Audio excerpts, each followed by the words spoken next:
what tennis does at its best, because there are no teammates in tennis. After 5 hours, no one's coming to help you. You're in a historic match, and it's gonna, you're in what you're in the middle of. And I can tell you the stories back to heavyweight fighting, George Foreman, Muhammad Ali. All of sports leadership throughout time will tell you that the other person wants to quit too.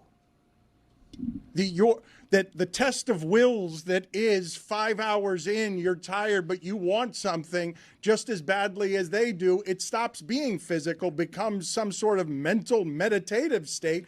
And I would assume the very best of the best love it there. Yeah. Love it. We've just been talking about the theater, but there are some people in our audience that are hearing about this match and how good it was via our show. And we must tell the audience that Sinner had triple match point 3 hours into this match, and Alcaraz battled all the way back. In fact, after Alcaraz won in the fifth set, there was a graphic that said time since Jannik Sinner's triple match point. Like, this was an incredible comeback. I understand both people want to quit.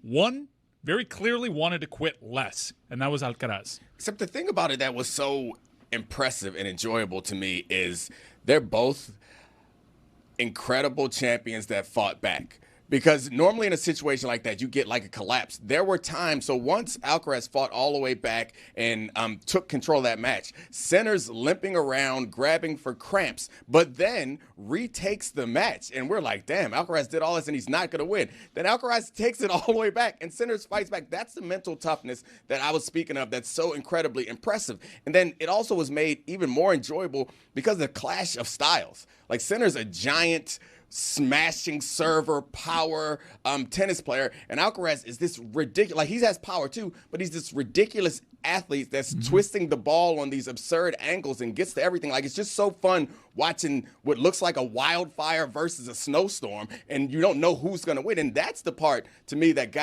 just got me so like entranced by this game or this match. I have to say, I have to give a shout-out to Coco Gauff, though. I mean, we're talking about the men's match, and rightfully so. It was a marathon. It was epic. Coco Gauff, who's from around here, lives about 90 miles north of here in Delray Beach.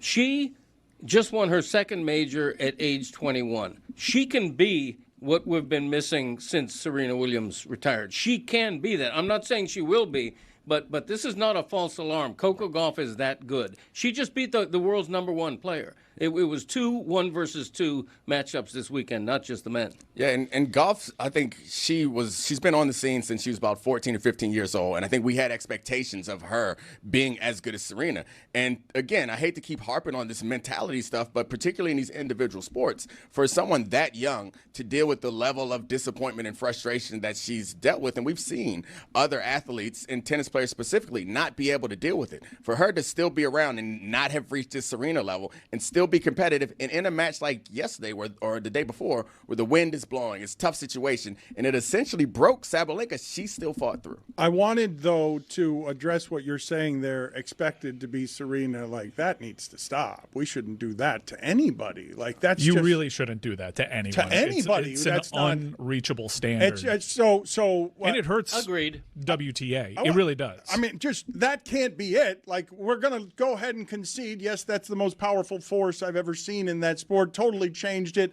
in terms of it becoming a power game, because it's not like Sabalenka's not playing power. No, she's strong.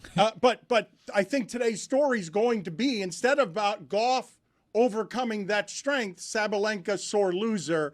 And so now a women's match that pales to the men's match only because the male's match was epic for all time. Yeah, probably the second greatest But men's no, what final I've happens seen. is Coco Gauff's winning gets lost in that. Right, yes. Like, can't even get out of the tennis thicket of being celebrated the way that it should be for someone who can never and will never be Serena, no matter how much she wins, because that ain't fair to do to anybody. But to make clear, when I say she can be the next Serena, I don't mean, I'm not counting majors. I don't mean she can win 15, 20 majors.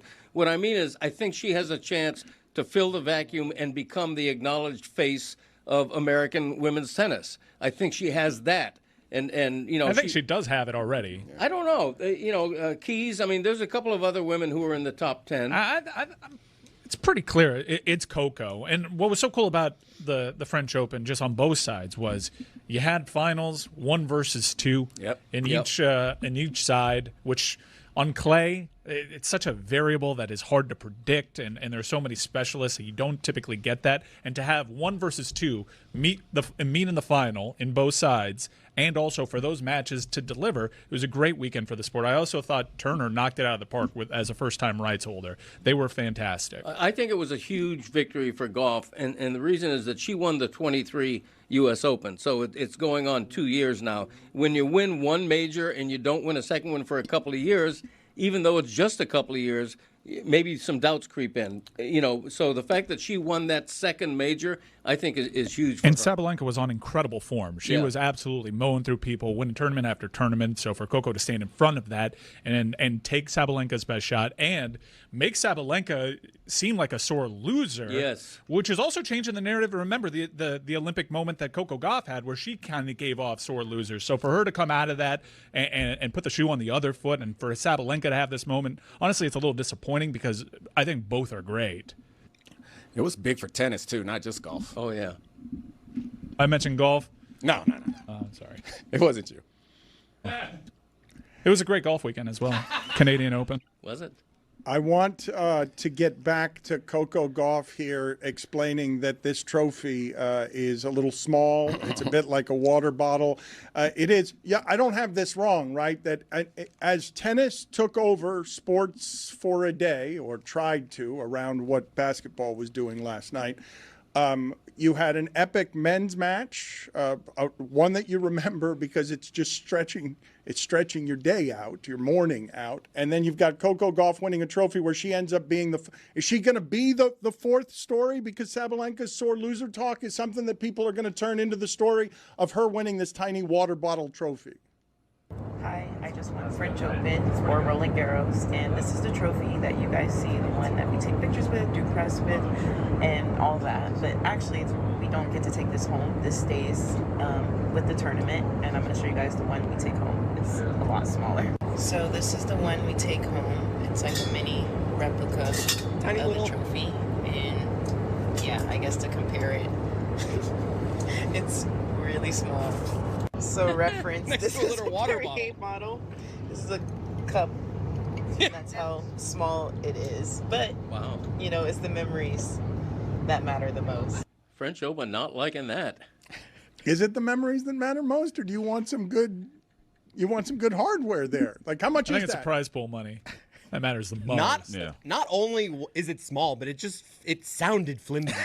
The way it opened, it sounded like. But do we know very little about perhaps fine merchandise like this? Is it possible that this is very well made and worth thousands of dollars? It should be, should it not? It didn't sound like it. It sounded like 10. I mean, I'm sure it's pretty valuable because they only give out one every year for each side, so it's probably pretty valuable. It's not something I think you would. Well, I guess to put in a trophy closet is perfect. I bet you guys could look it up and find out what that is actually worth, because I'm going to guess it's worth thousands of dollars. You guys think it's aluminum or made of tin. You think it's $99. You think you buy it in the same jewelry place that you buy your Walmart engagement stuff. Out of gift shop. You think that's $99.99? I can get that trophy if I just go to Amazon. Right next to the oversized tennis ball.